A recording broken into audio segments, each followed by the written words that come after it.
모두의 한국사 김범석입니다. 이 시간에는 시대별로 난, 또 민중의 봉기, 이런 것들을 한번 정리하는 그런 시간을 갖도록 하겠습니다. 우리나라는 이제 뭐 5천 년의 유구한 역사를 가지고 있죠. 그러면서 고대부터 오늘의 현대에 이르기까지 국내에 얼마나 많은 그런 그 난과 또 봉기들이 있었겠습니까? 하지만 이런 것들을 우리가 다 일일이 파악한다는 것은 좀 뭐 할 수 있겠지만은 그렇게까지 할 필요성은 없고, 주로 우리가 그 한국사 또 시험에 자주 출제되는 그런 항목을 조금 나름대로 잘 간추려서 한번 정리하는 그러한 시간을 갖도록 하겠습니다. 자, 한번 먼저 고구려 시대 한번 살펴볼까요? 자, 고구려 시대 때의 난, 그러니까 난 그러면 이제 어지러울 난자 해서 뭐 우리 뭐 임진왜란, 뭐 병자호란, 정묘호란, 뭐 여러 가지가 있죠. 어, 그럼 나중에 한번 고구려 시대의 그 아주 중요한 사건이 뭐가 있었나 한번 살펴보도록 할까요? 자, 고구려 시대 때는 연개 소문의 정변, 뭐 또는 뭐 연개 소문의 뭐 난, 뭐 이렇게도 표현을 하죠. 이러한 그 사건이 642년에 발생이 됐죠. 자, 옆에 영유왕이라고 제가 이렇게 24년도에 이제 발생했다 그러는데, 자, 연개 소문 그러면은 연개 소문을 갖다가 모르는 우리 그 학생들은 없겠죠. 음, 저거 고구려가 그야말로 그 에, 중국의 그 당나라, 또 저 수나라 당나라의 그 침입을 그 물리친 그런 그 동북 아시아의 최강국, 바로 고구려 아니야, 고구려였겠죠, 그죠? 그런 그 고구려의 그 용맹한 그 맹장으로 우리가 선입관이 이렇게 굳혀 있는 그런 인물이 바로 연개 소문입니다. 자, 이 연개 소문이 그 이 정변을 일으키게 된 그 뭐 이유는 뭐 여러 가지가 있겠지만은, 일단 그 앞전에 보게 되면은 그 수나라가 중국을 한 400년 만에 이제 그 흩어졌던 그런 중국을 통일을 하고 수문제 수양제가 우리 그 나라 즉 고구려를 그 침략을 해 오죠. 이때 뭐 612년에 그 을지문덕 장군의 살수대첩, 유명하죠. 그 살수대첩 등 여러 가지의 그 전술과 전략을 해서 그 이때 당시 최대 강대국인 그런 중국을 물리친 그런 자랑스러운 역사를 가지고 있는 그런 나라가 이제 고구려인데, 그 이때 이제 연개 소문이 이제 그 정변을 이제 일으킵니다. 그 정변을 일으키는 그 이유는 뭐 여러 가지가 있겠지만은 612년경에 이제 그 을지문덕 장군에 의한 그 살수대첩, 그건 이제 성공을 이제 그 해서 이제 물리쳤단 말입니다.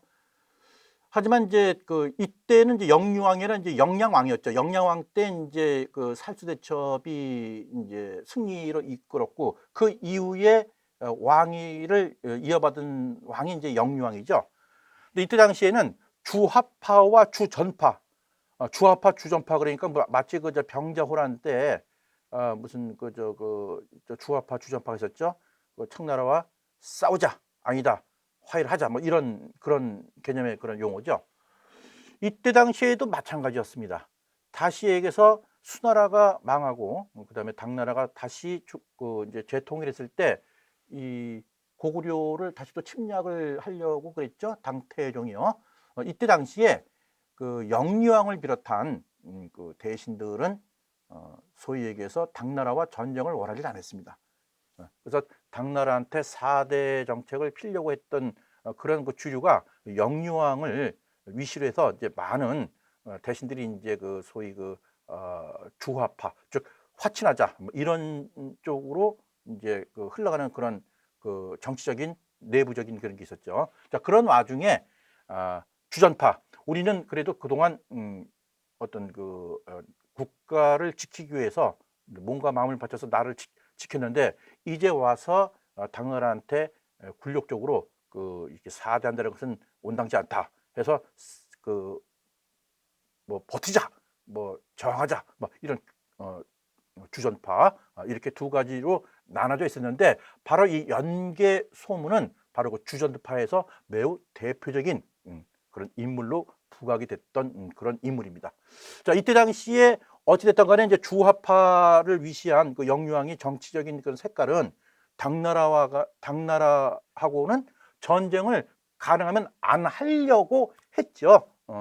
그러면서 이제 안 하려고 했지만은 또 만약을 대비해서 또 침범이 들어오면은 침략이 하게 되면 또 지켜야 되기 때문에 이때 당시에 천리장성을 축조를 하게 되죠. 바로 이 천리장성을 축조할 때 총책임자가 연개소문이었죠. 이 연개소문의 이제 아버지가 바로 이 천리장성을 축조했던 총책임자였는데 그 연개소문의 아버지가 이제 그 죽은 이후에 연개소문이 또 이어받았죠.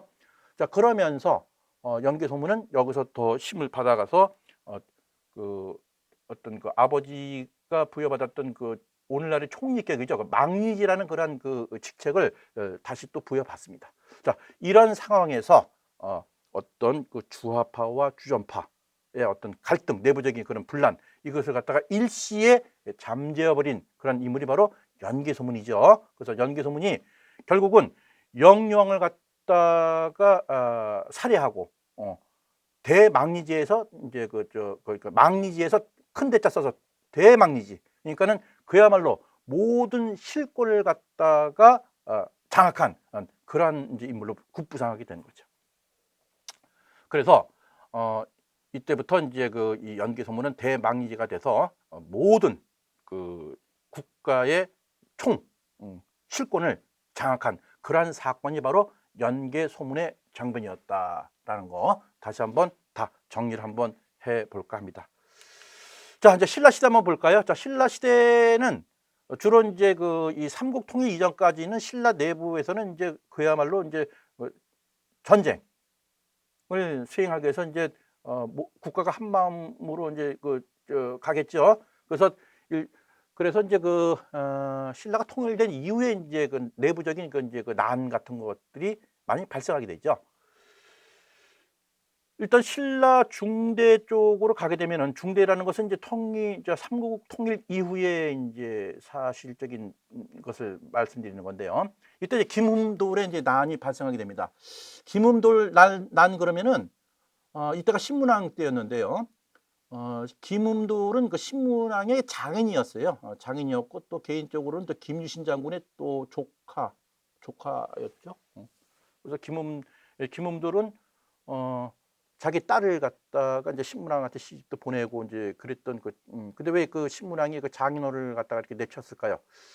아마 이런 것 같습니다. 그 신라가 삼국 통일을 한 다음에 이 전쟁에서 혁혁한 그 무공의 그 공훈을 세웠던 그런 신하들이 통일 이후에 어떤 그 내부적으로 어떤 강대한 그 힘을 또 가지게 될 수가 있죠. 그래서 신문왕은 그러한 어떤 전쟁에서 공은 세웠지만은 이런 사람들이 어떤 힘을 갖다가 억제하기 위해서 전부 다 그 뭐 직책을 갖다가 뭐 강등시키거나 좌천시키는 그러한 그 개혁 정치를 단행하게 되죠.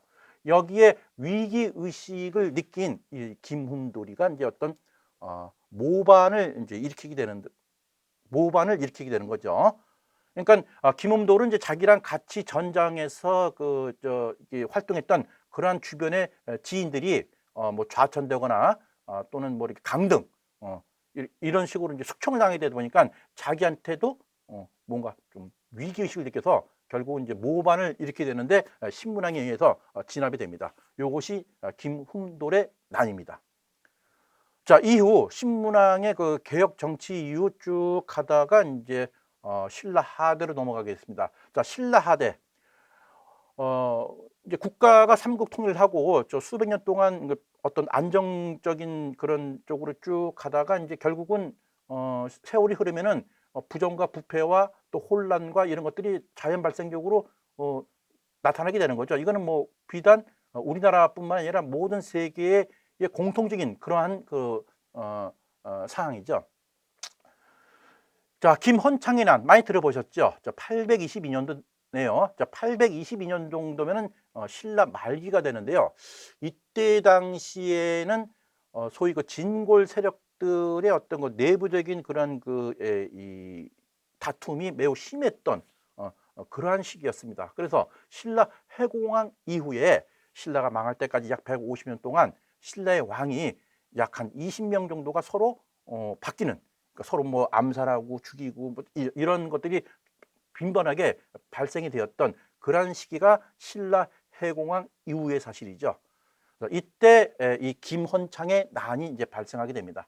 자, 김헌창이라는 사람은 그 아버지가 원래 신라의 태종 무열왕 계의 그 이제 인물로서 차기 왕으로 내정이 돼 있던 분인데, 아버지가 결국은 뭡니까? 왕이 되질 못했어요. 그래서 그 아버지가 왕이 되지 못한 그러한 그 불만 내지는 여러 가지 적개심이 일어나서 난을 일으켰던 것이 바로 김헌창의 난이다, 이렇게 알고 계시면 될 것 같아요. 이때가 헌덕왕 때였죠. 자, 그리고 이제 같은 이제 시간이 얼마 조금 지나서 그 장보고의 난이 또 발생하게 됩니다. 자, 장보고 그러면 그 청해진에서 그 활약한 그러한 인물이죠. 그래서 장보고는 이제 원래 좀 천인 출신이었죠. 그러니까 뭐 이렇게 그렇게 좋은 집안에서 태어난 그런 귀족 그런 출신은 아니지만은 아니었고, 일찍이 친한 친구와 함께 중국으로 넘어가서 중국에서 군 생활을 해서 또 중국에서 또 무술 장교까지 했던 그러한 인물입니다. 그런데 이제 이때 당시에 그 어떤 그 신라 또 일본 또 중국 당나라죠. 이때 당시가 예. 중국과 일본과 우리 신라의 그 소위 무역을 하는 그런 시기였는데, 해적들이 매우 이제 많이 활동을 해서 무역선들을 갖다가 뭐 이렇게 탈출해서 사람들을 갖다가 뭐 이렇게 막 노비로 팔기도 하고 또 재물을 갖다 약탈하고 이런 것이 너무 이제 폐해가 심했던 거예요. 그래서 이것을 바라본 장보고는 이래서는 안 되겠다.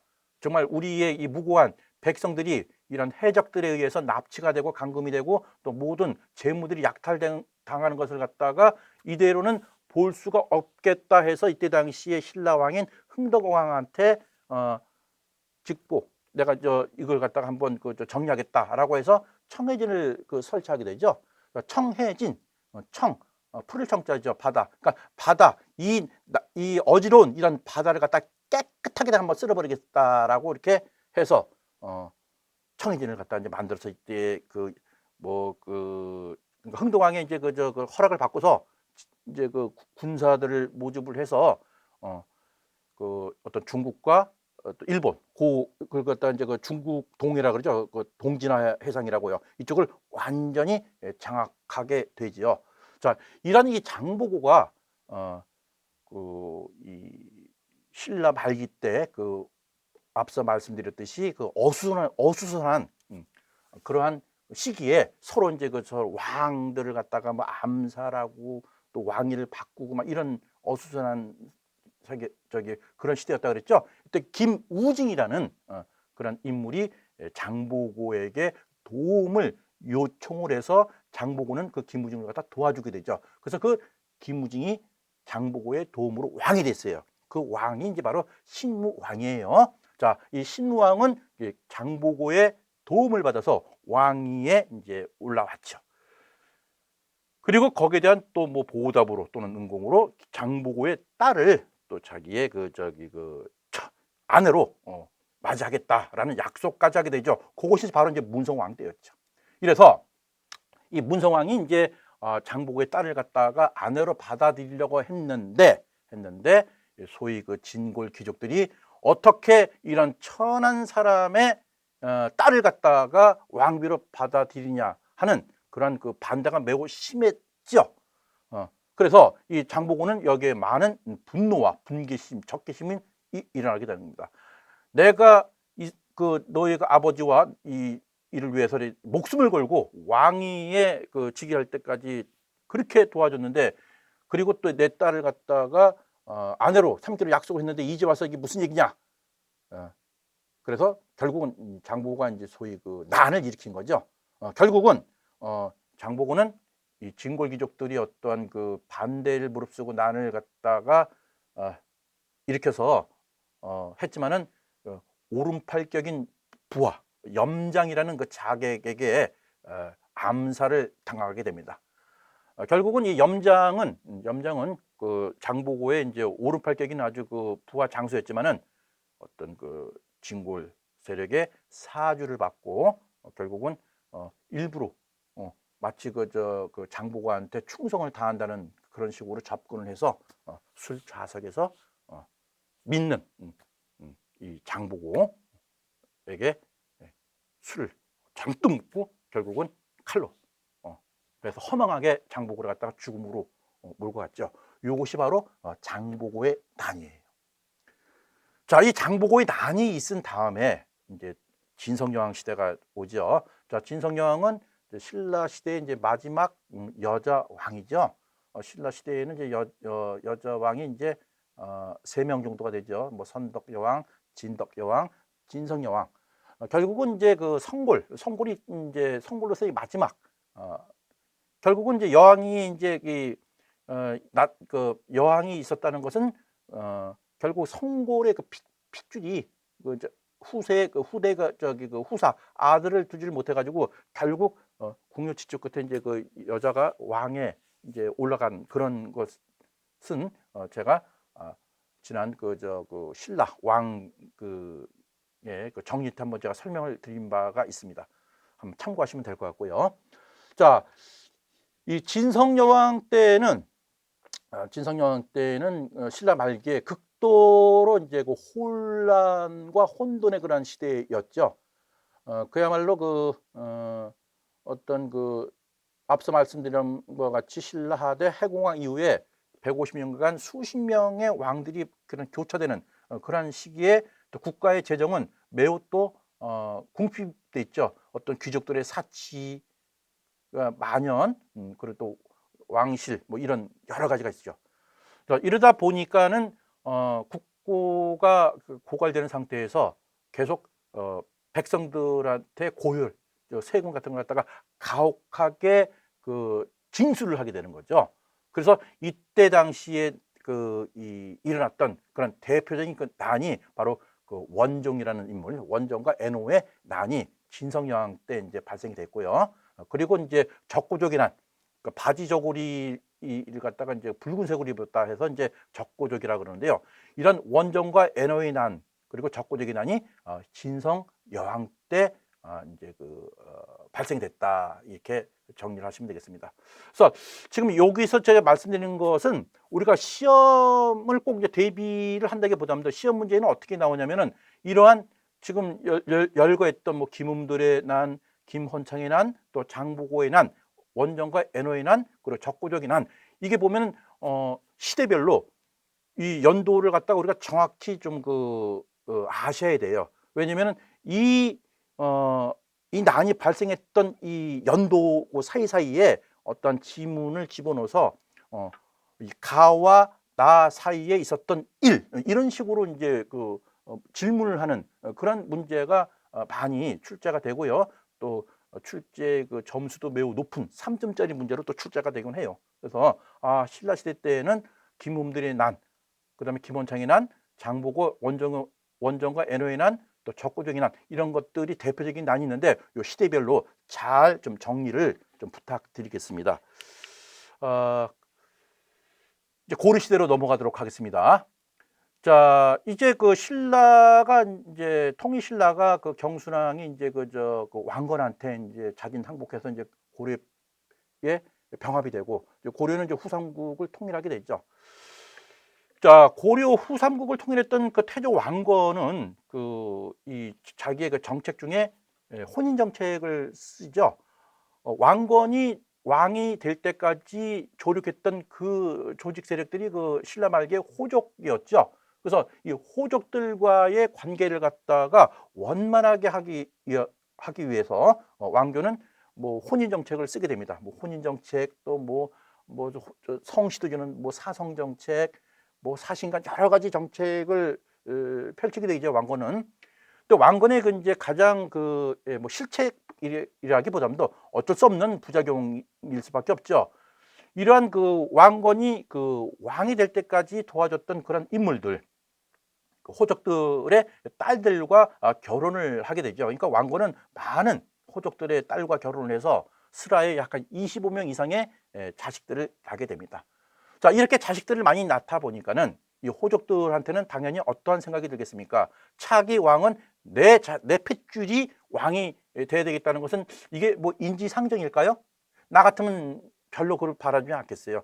무슨 왕이 그렇게 좋은지 모르겠지만은 얼마나 그 힘든 그런 그 직책이겠어요. 자, 어찌됐든 간에 권력은 뭐 매우 우리 인간사에 있어서 권력과 명예는 마약 같은 그런 성질의 그런 걸 가지고 있는 건가요?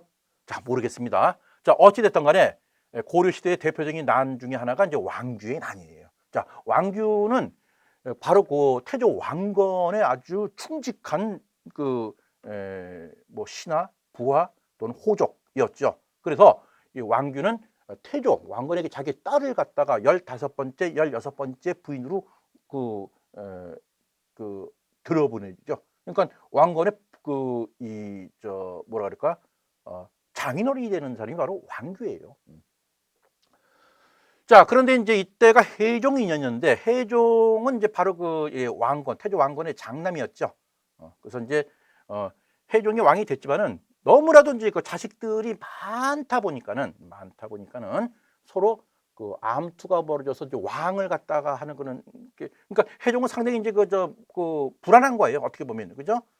이런 상황에서 왕규가 자신의 손자, 외손자를 갖다가 왕위를 갖다가 얹히기 위해서 벌렸던 그런 난이 바로 왕규의 난이다. 이렇게 정리를 해드리겠습니다. 그래서 왕규의 난, 그러니까 뭐라 그럴까? 왕위 찬탈, 자기가 왕이 되려기보다도 자기의 실권을 갖다 계속 유지하기 위해서 했던 그런 난, 왕규의 난입니다. 자, 강조의 정변을 보도록 하겠습니다. 자, 강조의 정변. 자, 강조라는 정변은 1009년도네요. 자, 이때는 고려 목종 12년에 발생이 됐습니다. 자, 강조는 그 목종의 어떤 부하 장수였어요. 강조 같은 경우에는 이제 어머니가 이제 그 천추태우죠. 천추태우고 또 천추태우가 이제 어떤 자기가 데리고 있던 김치양이라는 그러한 뭐 신하죠. 신하와 불륜 관계를 가지게 됩니다. 그래서 천추태우와 김치양 사이에 아이를 낳게 되죠. 그래서 이 천추태우와 김치양 사이에 난 자식을 왕위로 옹립을 시키기 위한 그러한 작업을 펼치게 됩니다. 그래서 이러한 사실을 감지를 한 이 목종이 자신의 신변을 갖다가 지키기 위해서 강조에게 어떤 군사적으로 보호를 요청하게 되죠. 그런데 결국은 믿는 도끼에 발등이 찍힌다고 강조는 이것을 갖다가 역이용해서 결국은 목종을 폐위시키고 또 뭐 천추태우, 김치약을 다 모조리 다 뭐라 그럴까요? 다 체포하죠. 결국은 천추대우는 이제 목종의 어머니니까는 뭐 그냥 유배지를 보내버리고 김치양도 유배를 보냈다가 결국은 죽여버리죠. 이러면서 이제 강조가 정변을 일으켰던 그 난, 이것을 갖다가 빙자로 해서 거란족이죠. 거란족이 고려를 제2차적으로 침략하는 그러한 구실을 줬던 그러한 것이 바로 강조의 장변입니다. 자, 이제 또 이자겸의 난으로 한번 넘어가도록 해보겠습니다. 자, 이자겸은 경원이 씨예요. 경원이 씨인데 소위 이 문벌 귀족의 가장 대표적인 사람이죠. 신라 말기 때 호족들이 이제 이 시기 때는 명칭이 바뀌죠. 뭘로 바뀝니까? 바로 문벌 귀족으로 바뀌는 거죠.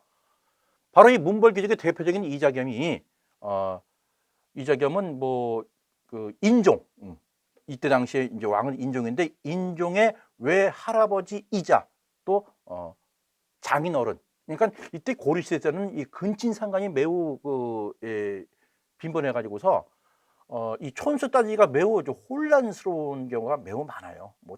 뭐 이모하고 결혼하는 경우가 있고, 뭐 사촌 여동생하고 결혼하는 경우가 있고, 도저히 지금 현대에서는 있을 수가 없는 이런 그 혼인이 이 바로 고려 시대 왕실의 현실이었죠. 물론 일반 백성들한테는 그런 일은 발생은 되지 않고 소위 귀족들 사이에서는 이런 근친상간이 매우 성행했다라는 점을 다시 한번 제가 정리를 해드립니다. 그 이유는 뭡니까? 바로 기득권, 즉 상류 사회를 갖다 계속 유지를 하기 위해서 이런 근친 혼이 있었다라는 점도 우리가 이번 기회에 다시 한번 알고는 있지만은 다시 한번 정리를 해보는 것도 매우 좋죠. 자, 이런 이자겸은 바로 이런 그 실권, 왕을 능가하는 그러한 그 실권을 갖고서 이게 자기의 어떤 권력을 휘두르다 보니까 인종의 입장에서는 매우 외할아버지이자 장인어른이지만은 이거 추청을 안 할 수가 없는 거예요. 너무 도를 지나쳐서 자기의 왕권을 가지고 위협하기 때문에. 또 주위에서 또 뭡니까? 차라리 이자겸 대감께서 왕이 되신 게 더 낫다. 뭐 이럴 정도로 또 주위에서 또 이렇게 또 이렇게 추켜 세우는 그런 인물들도 많았겠죠. 자, 어찌 됐든 간에 이런 이자겸이 난을 일으키게 되죠. 하지만은 이 인종이 이자겸의 사돈 관계인가요? 척준경이라는 사람을 갖다가 잘 설득을 해서 척준경에 의해서 또 이자겸의 난이 또 정리가 되죠.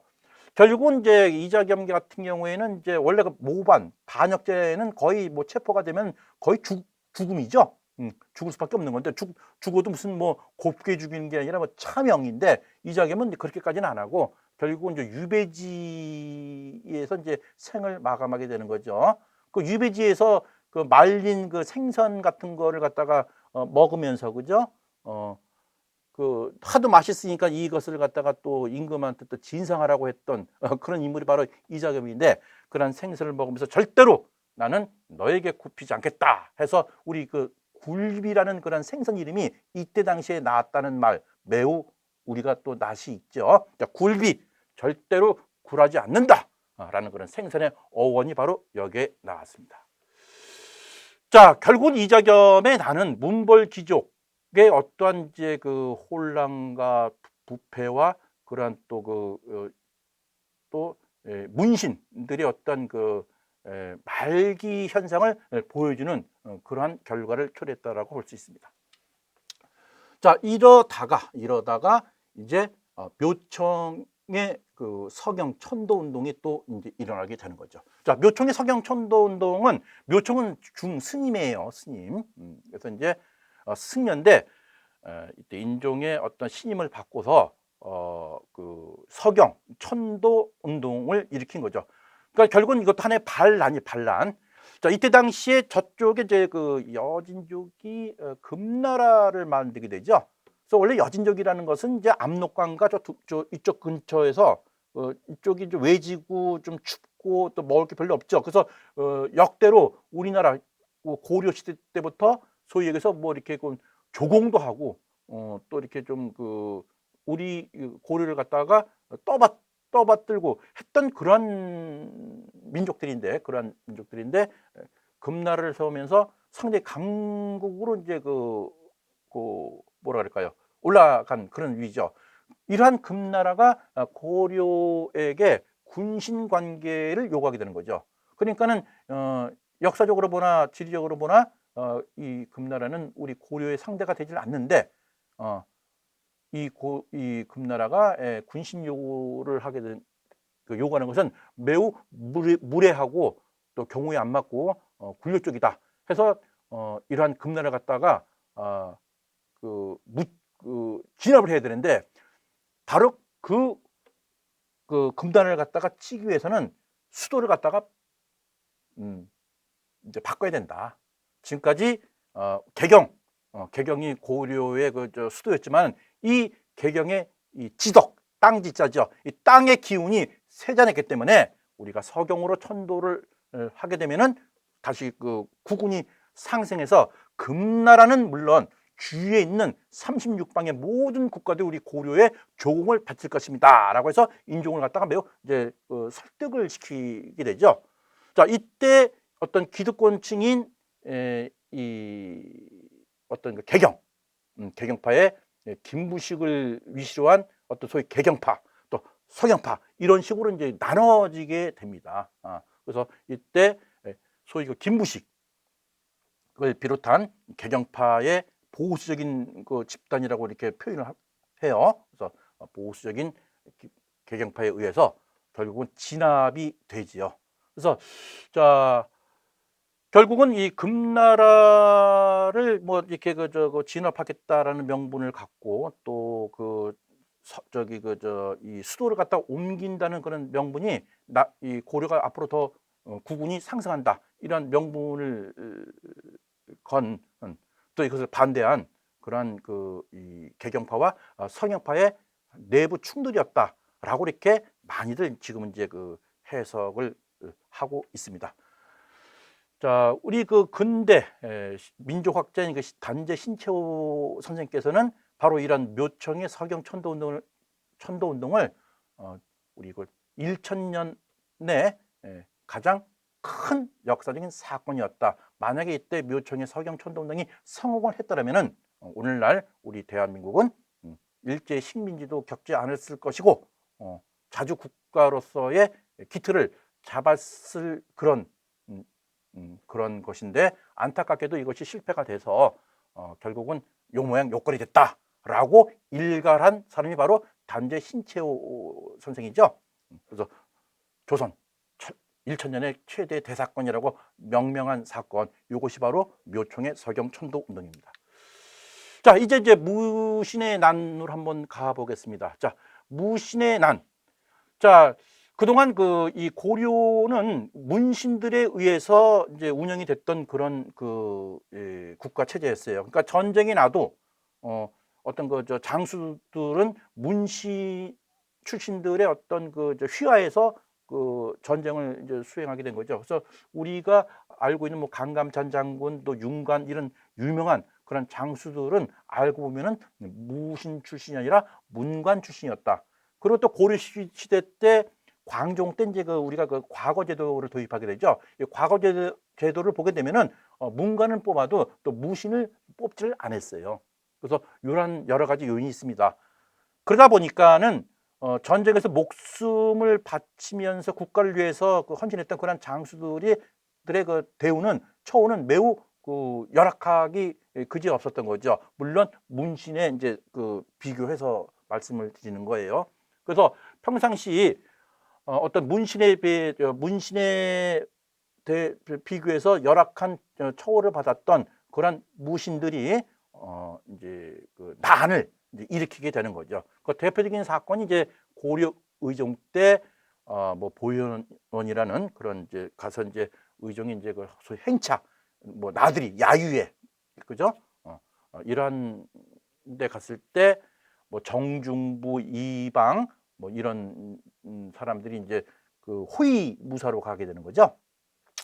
이때 어떤 문신들이 어떤 무신들한테 했던 어떤 결례, 그죠? 결례.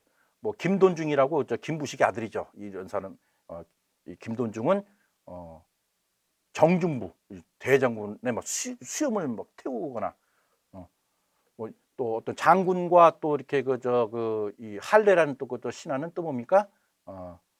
장군이 무슨 병사하고 씨름할 때 졌다고 뺨따기를 때리고 이러한 이 장군들에 대한 무례한 행동이 결국은 그동안 참고 참았던 어떤 장군들한테 그것이 폭발하게 되는 거죠. 그래서 날 잡아서 문신들을 갖다가 다 살육을 하는 그러한 사건이 벌어지게 됩니다. 그것이 바로 무신의 난이죠.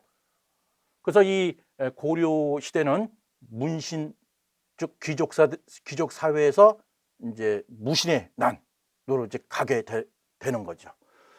자, 이렇게 해서 무신이 정권을 잡게 됩니다. 자, 무신이 정권을 잡게 되면서 일반 백성들은 또 뭡니까? 아, 이제 이 그 뭐라 그럴까요? 이제 그동안 이 문신들이 너무나도 그냥 우리 그 백성들한테 뭐 세금도 그냥 가혹하게 받고 참 살기가 매우 좀 힘들었는데, 이제 무신들이 정권을 잡으면 뭔가 삶이 좀 나아지겠지라는 그러한 그 희망을 가지고 있었죠.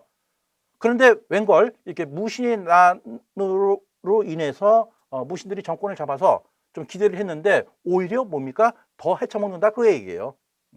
그래서 믿었던 무신들이 정치를 갖다 개파를 오분둔해 하는 바람에 결국은 이 무신의 난 이후에 여러 가지 이제 난들이 또 발생하게 되는 겁니다. 그래서 여기에 나오는 이 난, 뭐 김보당의 난, 김보당과 이 조일청의 난은 농민과 관노가 아니라 소위 직책을 가지고 있는 그러한 그 난이 사람들이 그 일으킨 난이죠. 그래서 김보당은 이제 동북면 병마사라는 직책을 가지고 있었고 의정을 갖다가 다시 복위시키겠다 그런 명분으로 무신들한테 대항했던 그런 난이 김보당이 난이고, 또 조이총도 결국 서경유수라는 직함을 가지고 있었죠. 난을 역시 무신 정권에 대항했던 그런 난이 바로 조이총의 난입니다. 자, 그리고 조금 이제 시험 문제 자주 나오는 그런 그 문제인데요. 망의 망소의 난이 있죠.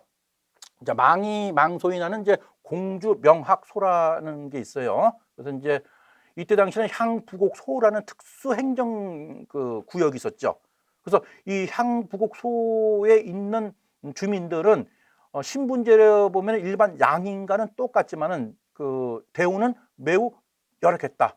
또 일을 하는 것도 매우 그 천한 그런 일을 하게 됐어요. 그래서 신량역천, 내 신분은 양인이지만은 일을 하는 거는 매우 그 천한 일을 했고, 또 세금도 더 가혹하게 더 냈고, 또 이주도 제한을 받는 그런 불이익을 받는 그런 곳이 바로 향부곡소였는데, 그 대표적인 것이 이제 또 공주 명학소에서 일어났던 그러한 난이죠. 그래서 망이와 망소이가 이러한 그 이 불만을 갖다가 토해내면서 일으켰던 그런 난.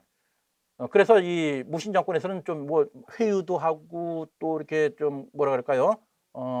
또 많이, 그래서 이 명학서를 갖다가 뭐 충순현으로도 이렇게 뭐 승격도 시켜주고 뭐 이런 일시적인 그런 무마책도 했죠. 하지만은 결국은 어떤 제스처만 보였고, 다시 이것이 조금 정리가 되니까는 오히려 더 탄압을 더 해서 결국은 망의 망소는 두 번째 또 난을 일으키게 됩니다. 결국은 이제 지난번 됐죠. 그래서 그 망의 망소의 난 매우 중요한 그런 테마입니다. 자, 그리고 이어서 이제 전주의 관노, 즉 그 이 노비들, 농민들이 합세해서 무신들의 어떤 그 가혹한 그러한 그 탈취, 탈세가 아니라 세금 착취, 이거에 또 반기를 들어서 전주 관노의 난이 이때 발생했고요. 또 이어서 또 김삼이 효심의 난이 운문과 초존에서 이제 그 난을 일으켰다. 결국은 이제 망의 망소의 난이라든가 전주 관노의 난 같은 경우에는 일정 지역에서 봉기를 했는데, 이때 이제 김삼이와 효심의 난 같은 경우에는 약간 성격이 좀 다른 것은 연합작전을 펼쳤다라는 것이 조금 특이하죠. 자, 이제 만적의 난을 한번 볼까요? 자, 만적의 난은 1198년도에 발생이 됐죠. 자, 무신 정권에서 최종적인 승자는 최충원이었죠. 그 최충원 이후에 그 4대 60년간 최 씨가 이제 정권을 잡게 됩니다. 자, 이때 최충원의 노비였던 만적이 신분 해방 운동을 펼치게 되죠.